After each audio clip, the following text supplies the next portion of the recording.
Қайырлы күн, балалар. Отырыңыздар. Балалар, біздің бүгінгі тақырыбымыз қандай еді?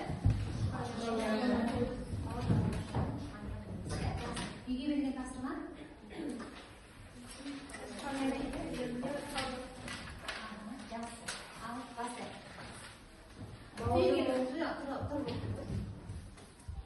Бауыржан Момышұлы, тек мінезді, әділдікті сүйетін өжет бала. Екіншісі, әжесі қыстылмас, дана сөзге шебер, көреген ең жақын жанашыры. Жақсы отыра ғой, келесі кім оқыс келеді? Асыл жаны келеді.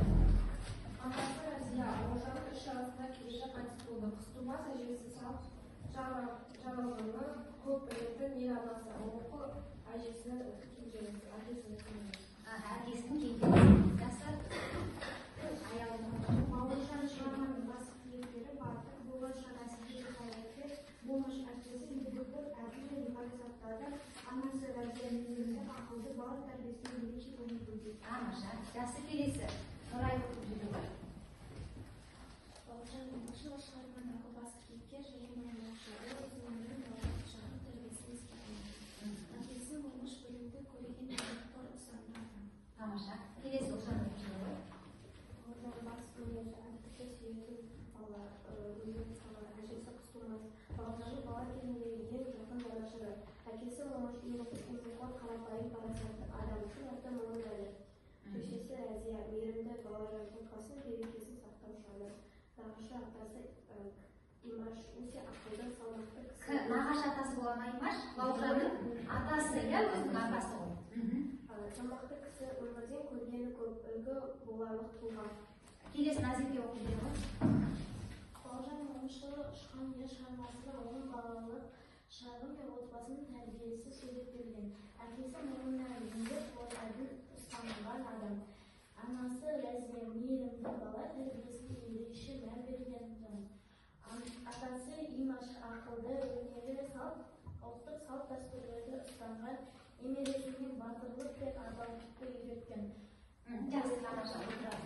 Тамаша, балалар, біз сонымен үй тапсырмасын есімізге түсіріп, кешегі сабақта біз Бауыржан Момышұлының «Ұшқания» повесі бойынша кейіпкерлерге тоқталған болатынбыз, иә? Қазір біз соны қорытындылау мақсатында, қазір бізде мына экранда балалар әр кейіпкерге мінездеме берілген. Сол кейіпкер бойынша айтып жіберейік. Ал біреуін оқып, айтып жібереміз бірден, иә?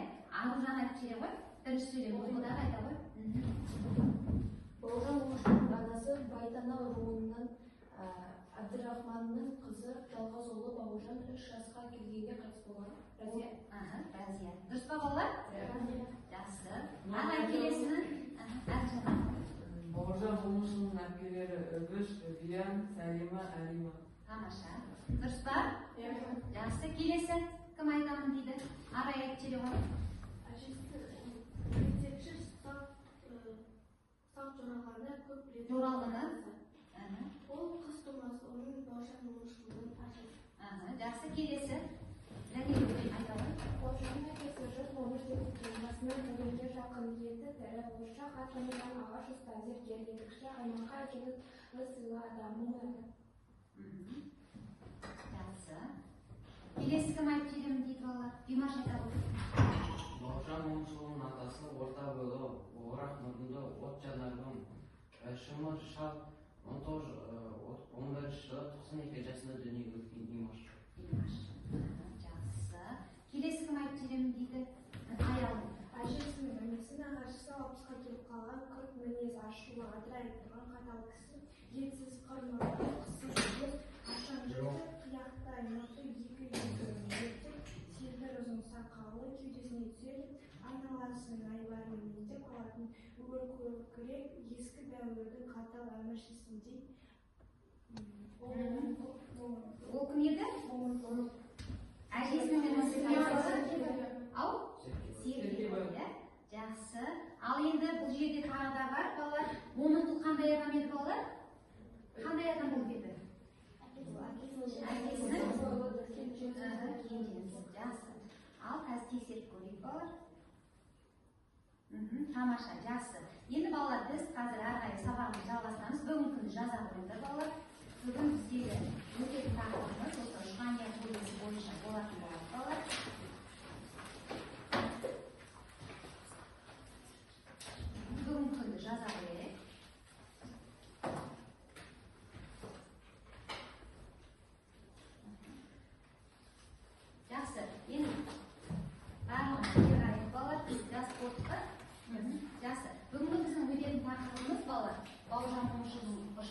повесін ары қарай жалғастырамыз. Бүгінгі күнде сабағымыздың мақсаты шығармадағы материалдық және рухани құндылықтарды заманауи тұрғыда салыстырып, жаңашылдығына баға беру.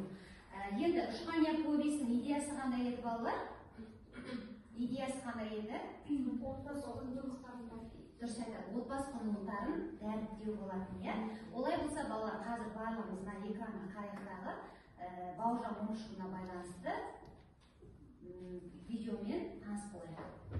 Бауыржан Момышұлының балалық шағын баяндаған өскен, тәрбие алған ортасын суреттеген өмірбаяндық шығармасы «Ұшқан ұя» мемуарлық романы оның жазушылық шеберлігін танытқан алғашқы шығармасы. «Ұшқан ұя» романындағы уақыт кезеңі кеңес өкіметі қалыптасуының алғашқы жылдары. Шығармаға автордың балалық шағы арқау болған, өзінің ес біле бастаған кезінен мектеп табалдырығын аттағанға дейінгі өмірі әңгімеленетін романда күллі дүние автордың өзіне ғана тән көркемдікпен суреттеліп, бала Бауыржанның қабылдауы, сезім түйсігі арқылы өтеді. Қалың халық ортасында, қарапайым отбасында туып өскен, жастай шешеден айырылған, әкесінің қолында тәрбиеленген Бауыржанның алдымен тұлға ретінде қалыптасу үшін әсер еткен басты фактор өзінің түлеп ұшқан ұясы. Сондықтан да жазушы өз отбасын әр қырынан танытуда көркем шеберлік танытқан. Ұшқан ұядағы жылы сезімді образ Бауыржанның әжесі қыз тумастың бейнесі. Айнала ортаның, ащы өмірдің, қатал тағдырдың, азабының бәрін бастан кешіп төтіп бере білген саялы қыз тумас әже қазақ халық даналығын, салт дәстүрлерін бойында сақтаған, достық пен бірліктің, адамгершілік пен отбасының қадірін қуған және соның ұрпақтарына, әсіресе сүйікті немересінің жүрегіне бала кезінен бастап еге білген ел анасы. Одан басқа Бауыржанның әкесі Момыш, немере ағасы Момынқұл, әпкелері Үбиян, Әлимандар да өзіндік бейнелерімен айрықша дараланады. Бұл шығарманы тек ғұмырбаяндық роман деп емес, қазақ халқының этнографиялық шығармасы деп атауға да толық негіз бар. Романда қазақ ауылының көрінісі, салт дәстүрі, өмірлік ұстанымдары, дүниеге көзқарасы байыпты да терең бейнеленеді. Сондай-ақ автор қазақтардың өміріндегі үлкен бетбұрыстың басталуын, атап айтқанда егіншілікке, отырықшылыққа бірте-бірте көшуді суреттейді. Жазушы нақты материал арқылы қарапайым еңбек адамдарының қарым-қатынастарында туған түрлі ұлт өкілдерінің достығын көрсетеді. Жалпы көрген, куә болған, есте қалған оқиғалар арқылы сол тұстағы әлеуметтік кезеңді, қоғамдық өмірді суреттеу автордың шығарманы жазудағы басты міндеті болғандығын аңғару қиын емес. Жақсы. Балалар, сонда бұл жерде шығарма жайында не айтып кетті? Өмір баяны жайында айтылды, иә? Шығарма тек қана мемуарлық емес, сонымен қатар қазақ халқының этнография дегеніміз не балалар? Салт дәстүріміз, ұлттық құндылықтарымыз, иә балалар? Жаңа бізге айтып кетті, бүгінгі біздің сабағымыздың мақсаты қалай еді балалар? Шығармадағы материалдық рухани құндылықтарға баға беріп отырып, оны заманауи тұрғыда салыстыруымыз керек дейді. Менше олай болса балалар, қазір біз топтық жұмысқа кесіп берейік. Бұл жерде біз бірінші топтағы отырған оқушылар сендердің алдарына 7 деген санды салып берілді. Ал екінші топта отырған оқушыларға қалам мен қалам. Үшінші топтағы отырған балалар құндылық балалар, құндылық ағашы. Енді қазір осы беріліп тұрған тапсырмада балалар, сендер Бауыржанның бірінші топтағы балалар 7, осы Ұшқания повесіндегі 7 деген сан қандай рөл атқарып тұр бұл жерде, иә? 7 деген сан бізде киелі деп айтамыз ғой. Неліктен ол киелі? Сол жайында қазір ізденіп жұмыс жасасаңдар, иә балалар? Екінші топта отырған балалар сендер Бауыржан Момышұлының қаламынан туған шығармалар жайында айтасыңдар, иә? Үшінші топта отырған балалар сендер құндылыққа тоқталасыңдар. Осы шығарманың ішінде қандай құндылықтар болды? Жасына, олай болса бастайық балалар. Бұл іздену жұмыстары болып, зерттеу жұмыстары басталады. Балалар сондықтан сендер қазір интернет қолдануларына болады. Жасына балалар? Жақсы, олай болса уақытымыз кетті балалар. 10 минут уақыт беріледі.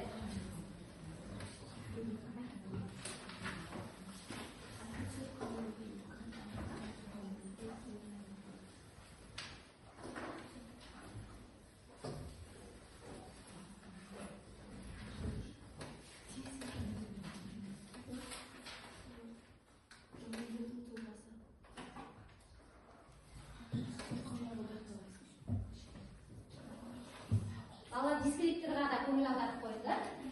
Материалдық және рухани құндылықтарды заманауи тұрғыдан салыстырады және шығарманың жаңашылдығына баға береді. Осы берілген тапсырмалар бойынша байланыстырып өтесіңдер. Салыстырып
екінші топты, бірінші топты, екінші топтың оқушылары, балалары сендер бағалайсыңдар.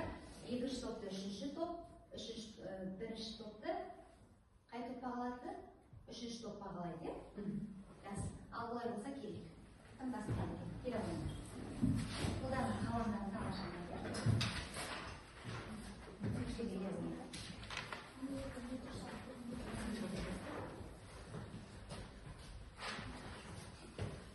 Ал қарап тұрыңыз, балалар, екінші топтың балалары сендер қарап отырыңдар, иә? Біріншіміз бағалаймыз. Плюс минус пен.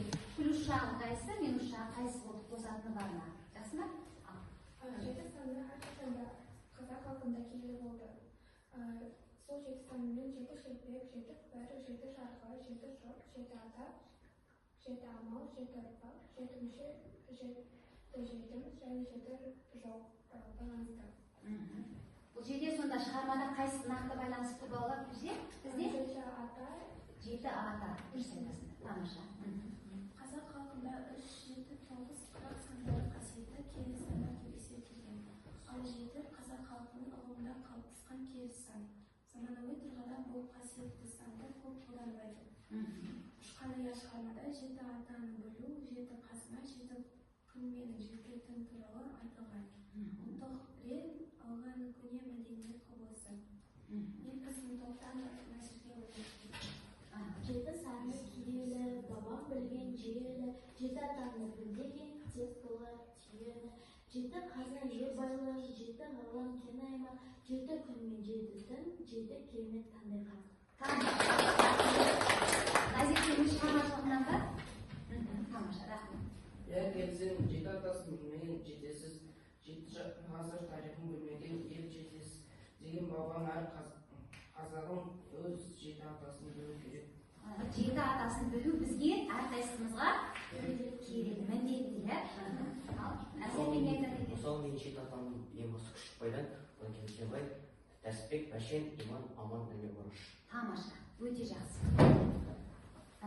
Жеті қазына байлығым, қазақ үшін айбыным, бабам мұны дәріптеп, айтып кеткен жайлығым. Біріншісі ер жігіт, ар намысты нар жігіт, екіншісі сұлық қыз, көңілдегі жарқыны, үшіншісі ақыл ой, білім менен ақыл ой, төртіншісі жүйрік ат, шапса жетпес жақын қой, бесіншісі қыран құс, қанат қаққан қамшындарға, алтыншысы құмантаза түлкір алған құмарда, жетіншісі берік дос, сенімді ақтаған, жеті қазына байлығын бабалардан сақталған. Тамаша.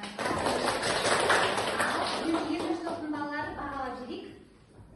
Ұлпан, бастайық. Плюс, минус пен. Плюс үлкен. Жақсы. Ал арай қалай қорғады?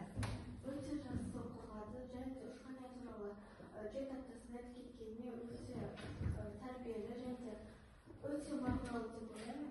Минус жағы ол жеті атасын жатқа барлық жатса келіп болшы. Жақсы. Оның барлығы біледі, бірақ та бізде уақыттың тығыздығына байланысты солай айтыпсыңдар ма балалар? Бір бала ғана. Жақсы, рахмет, отыра қойыңдар. Келесі топтан келе қойыңдар.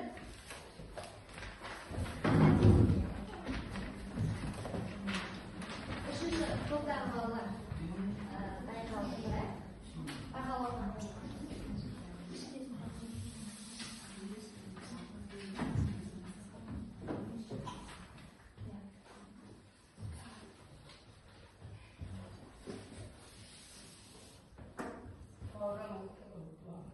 Бауыржан Момышұлының повесі офицер күнделігі жауынгердің тұлғасы майдан генерал Панфилов төлеген тоқтар Куба жерлері әсерлері ұшқан ұя елбасына күн туса адам қайраты артымызда Москва. Ұшқан ұя повесі ол шығармада Бауыржан Момышұлының Өмірбаяны таныстырған. Ол этнографиялық шығарма. Ұшқан ұя деп аталу себебі ұяда не көресің, ұшқанда соны ілерсің, істейсің деген мағынада. Және де повесте қазақ халқының көрінісі байыпты терең бейнеленеді. Және де Бауыржан Момышұлы өз шығармасын ел танып бастап, мектеп табалдырығын басып бастағаннан бері жазып келе жатыр. Және де Бауыржан Момышұлы айтқандай, ол өзінің шығармасын өзінің тұлға ретінде таныстырып бастаған кезінен танылды. Және де ол Бауыржан Момышұлы өте құрметті адам. Ол қазіргі заманауи түрде қарастыратын болсақ, онда қазіргі адамдар жеті атасын жатқа білмейтін адамдар бар. Қазақша сөйлеуден ұялатын адамдар бар.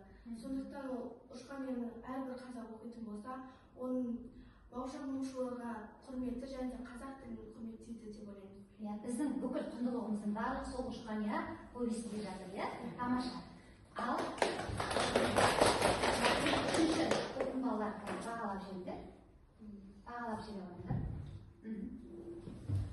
Плюс өйткені бұл топ Бауыржан Момышұлының қаламынан шыққан барлық шығармаларды айтып берген және Ушқания повесінің ойын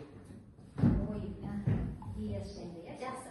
Тағы бар ма айтатындарың? Жақсы, рахмет, отыра қойыңдар. Келесі топтың орында сіздерге берілген тапсырма не? Құндылық, иә? Құндылық ағашы. Ал бірінші топтың балалары. Дайын отыр, иә?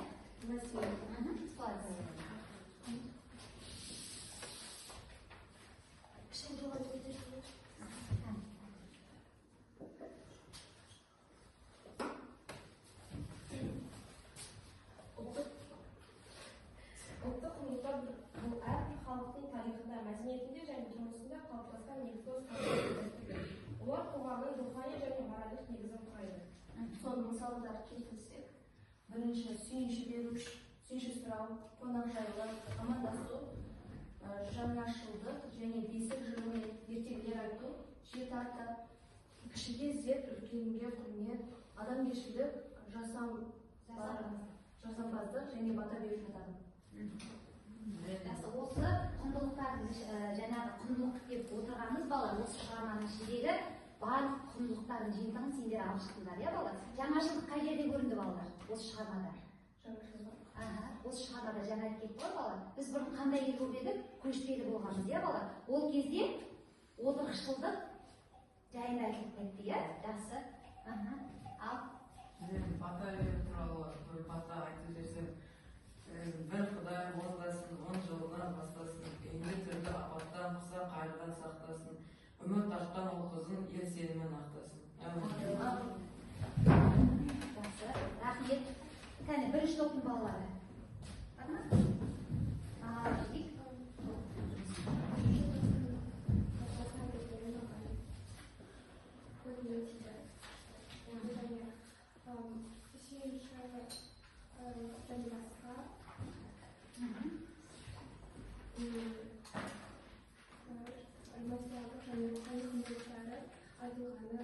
Ұлттық құндылықтарға және заманауи тұрғыда біз талдап кеттік. Материалдық құндылық дегенді қалай түсінесіздер балалар?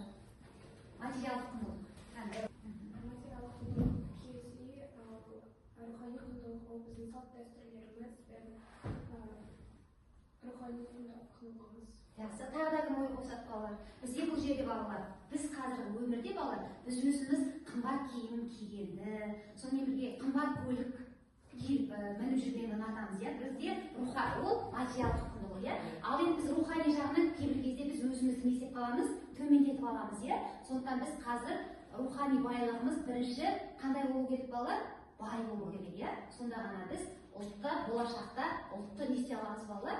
Құра аламыз, иә? Өзіміздің қазақ деген ұлтымызды болашаққа жеткіземіз. Болашаққа жеткізетін ол сендерсіңдер, иә балалар? Олай болса балалар, біз қазір мына жердегі сұрақтарға жауап беріп көрейік. Дәстүрді сыйламайтын балалардың өсіп келе жатқанынан қорқамын дейді Бауыржан. Сендер қалай ойлайсыңдар? Не себепті Бауыржан атамыз қорықты? Ал дәстүрді сыйламайтын балалардан қорқамын. Не себепті қорықты Бауыржан атамыз? Ал айтып жүріп. Өйткені қазіргі жастар өздерінің жеті атасын білмегендіктен біздің болашақта қазақ елі деген еліміз жоқ болып кетуі мүмкін. Сол жеті атасын білмегенсіз ба? Жарайды. Жақсы. Рахмет. Жеті атасын білмеген жетесіз дегенде, егер сол жеті атасын білмейтін ұрпақтан қорқу себебі өйткені егер жеті атасын білмесе, ол өзінің бабаларын және аталарын соларын білмейді және егер ол білмесе, оның да басқа ұрпақтары сол бабаларын білмейді. 21 ғасырда салт-дәстүрді қатты сақталып, трендтен қалып кетті деп санайды. Бірақ менің ойымша олай емес. Салт-дәстүр ол біздің ата-бабамыздан қалған үлкен мәдениет және тәрбие. Ата-бабаларымыз айтып кеткендей, тәрбиеге бағынған құл болмайды, тәртіпке бағынған құл болмайды. Бауыржанның өз сөзі, иә? Жақсы, бармада қосамыз балалар, келесі сұраққа. Шығармада ұлттық тәрбие арқылы әке тәрбиесі қалай көрініс тапқан? Ал әке тәрбиесі қай жерде көрінеді балалар? Әке тәрбиесі. Ал ойымыз жинақтай. Әке бір оқиға болған соң айтып берейін. Ол Бауыржан Момышұлы қонақтар күтіп отырған кезде, әкесі қымыз құйып жатқан кезде даладан ойлап киікке кіріп, әкесінің қасына отыра келеді. Әкесі айтады, сен қонақтармен бірге ұйықтадың ба дейді. Неге амандаспайсың дегенде, Бауыржан Момышұлы қатты қызарып, қайтадан далаға шығып кетіп, киіз үйге кіріп дауыстап ассалаумағалейкум деп кіріп келеді. Осы тәрбиеде әкесінің тәрбиесі көрінеді. Тамаша, рахмет. Тағы қандай балалар ұлттық тәрбиеге байланысты осы жерде әке тәрбиесі қандай рөл атқарып тұр балалар? Кәне, тағы да. Бар ма әке тәрбиесі осы жерде? Барлық дүние бойының барлығында әкенің тәрбиесі бар ба балалар?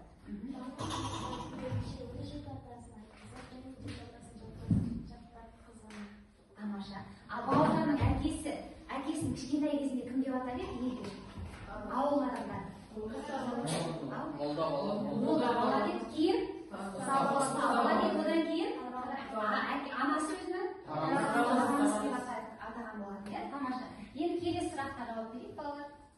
Шығармадағы әже бейнесі. Ал шығармада әженің бейнесі қалай бейнеленеді балалар?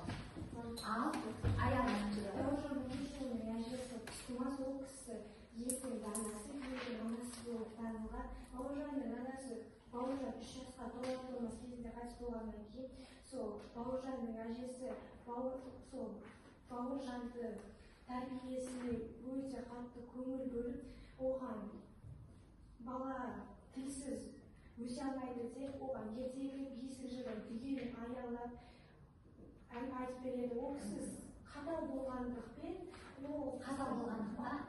болғанымен игерімді болып келеді.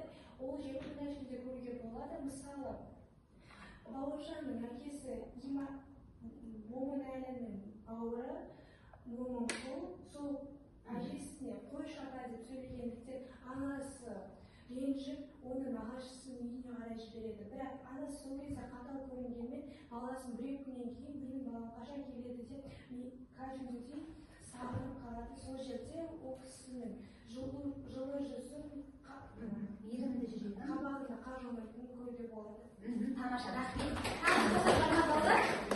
Жақсы. Олай болса балалар, келесі тапсырмаға көшейік. Біздегі келесі тапсырмамыз балалар. Қазір біз балалар мына жерде жұптық тапсырмаларды орындап жіберді. Енді бізде қазір енді осы жерде ұтымды жауап. Енді осы жерде бағалап жіберейікші балалар. Кімнің жауабы өте ұтымды болды сұрақтарға жауап берді ғой. Сол кезде кім жақсы жауап берді, өзінің ойын айтып, өмірмен байланыстыра келді. Кім айтып жіберді деп ойлайсыздар? Бағалап жіберіңізші балалар. Қай бала? Ал Арайдың қай? Жеті атасына айтқан кезде аяулым әжесінің рөлін атқанда. Тамаша. Бар ма тағы да? Баланың жеткенін жауап ойлады, өйткені ол өмірмен байланыстырып мысалы келеді. Жақсы, рахмет балалар.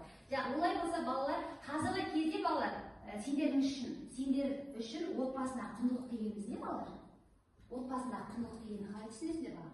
Біз айтамыз ғой, отбасы құндылық деп айтамыз ғой. Отбасындағы бір-біріне деген сыйластық, адамгершілік, жауапкершілік, қамқорлық. Тамаша. Тағы қоса бар ма балалар? Отбасындағы тәрбие, дәстүрлер және ережелері. Тамаша. Бар ма тағы қосамыз балалар? Үлкен мен кішіге дейін құрмет, дұрыс айтасыңдар, иә? Сонда отбасынан басталады дейміз, иә? Сондықтан да біз қашан да өзіміз отбасынан алған тәрбиемізді ұшқанда көрсетеміз, иә балалар? Өзі Шухания повесінің атында сонда тұр ғой балалар. Жақсы, олай болса балалар, біз қазір шығармадан алған әсерім деген тақырыпта балалар ой толғау жазып көрейік, иә балалар, 5 минуттық ой толғау жазып көрейік.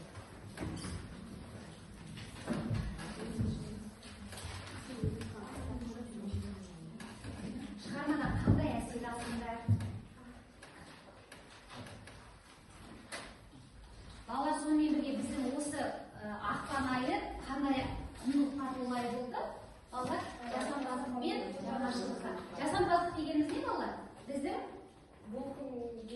күн сайын өзімізді дамыту, сонымен бірге жалпай іздену. Ал жаңашылдық дегеніміз не? Заманның талабы, иә, жаңашылдық. Біз өсіп келе жатқан жаста жаңашыл болуымыз керек, иә. Сонымен бірге жасампаз болуымыз керек, иә. Жақсы. Олай болса, әрі жалғастырайық.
Bir minuttan кейін оқып балалар, иә?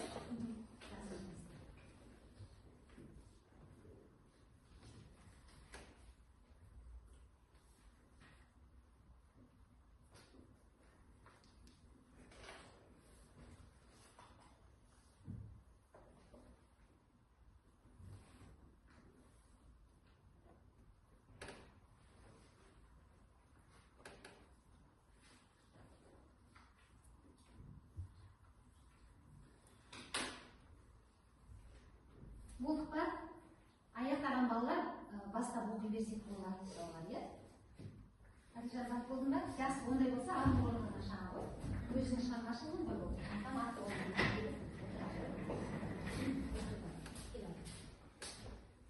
Мен шығармада ұядан не көрсең ұшқанда соны ілерсің дегендей, қазақтың құндылықтарын мысалы бата беру, амандасу, жеті ата тағы да басқа салт дәстүрлерімізді қалыптастырдық. Маған Бауыржан Момышұлының жеті атасын білмеген жетесіз деген сөзі ұнады. Себебі жеті атаны әрбір бала жатқа білуі керек. Тамаша. Кім келеді? Ал, арай келеді.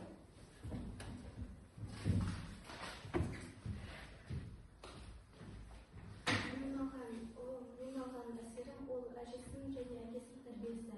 Бұл шығармада ол өте мағыналы көрсетілген. Жеті атасын жатқа айту, қонақтарға сәлем айту және үлкенге құрмет. Ал әжесінің тәрбиесі. Бауыржан Момышұлына айтатын әңгімесі, ережесі, әлдие ертегісі заманауи тұрғыда қарастырсақ, қазіргі жастар әжесінің тәрбиесін көрмей, әлдие тыңдамай өсіп жатыр. Және де Бауыржан Момышұлы айта кеткендей, мен қазақтардың бір-бірімен орысша сөйлеуінен қорқамын дейді.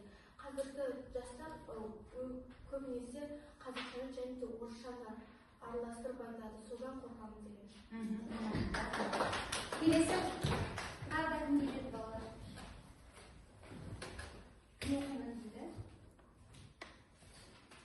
Назерке келеді ғой.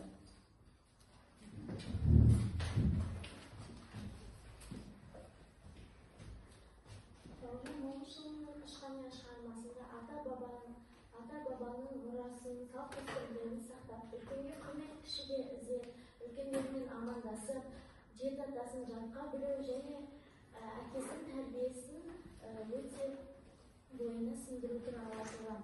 Әжесі мен әкесінің тәрбиесі өте қарапайым емес. Ол ата-бабалардың тәрбиесімен де жақсы әрі қатал болып келеді.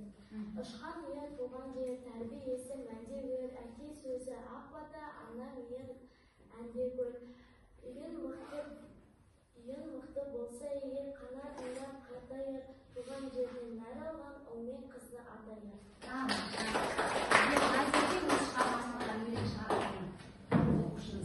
Жақсы, тағы да кім келемін дейді балалар? Оқитын бала бар ма? Ұлпан келе ғой.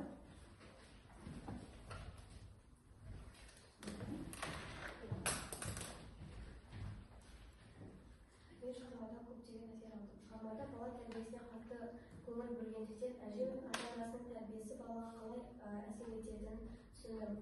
Сонымен қатар салт-дәстүр, қонақжайлылық, амандасудың маңыздылығы мен ойыма түйді. Маған әжесінің үйіне келген қонақты, яғни құсқа деген құрметті және қонақжайлылығы ұнады. Жақсы, ол қай жерде көрінуші еді?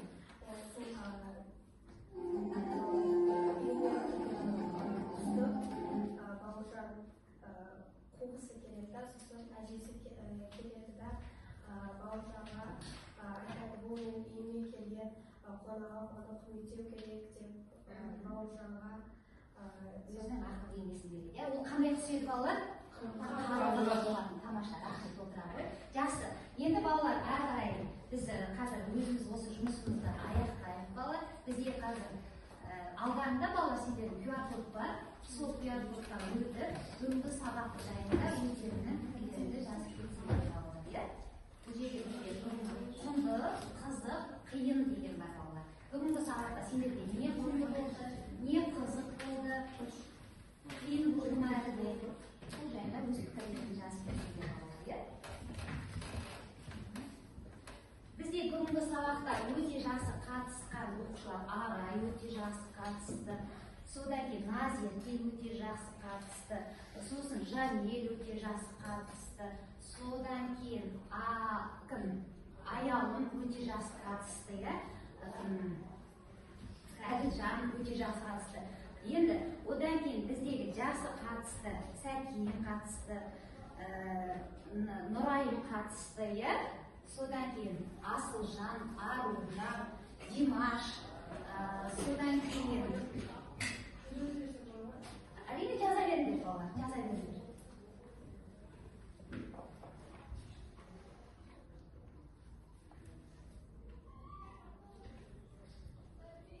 Жаза беріңдер балалар. Өздерінің.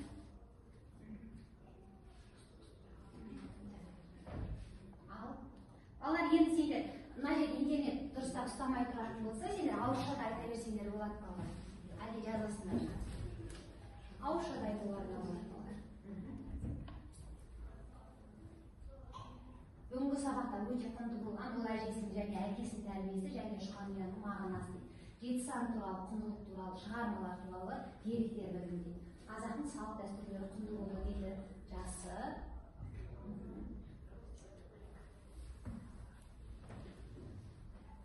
Сабақ өте қызықты өтті, маған ұнады дейді.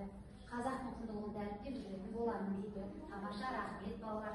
Жақсы, олай болса балалар, біз үйге тапсырмаңызды алып алайық балалар. Біз үйге тапсырманы жазып ала қояйық. Жаңа жазған балалар, маған бәрі қызық болды, әсіресе өлеңдер мен баталар дейді.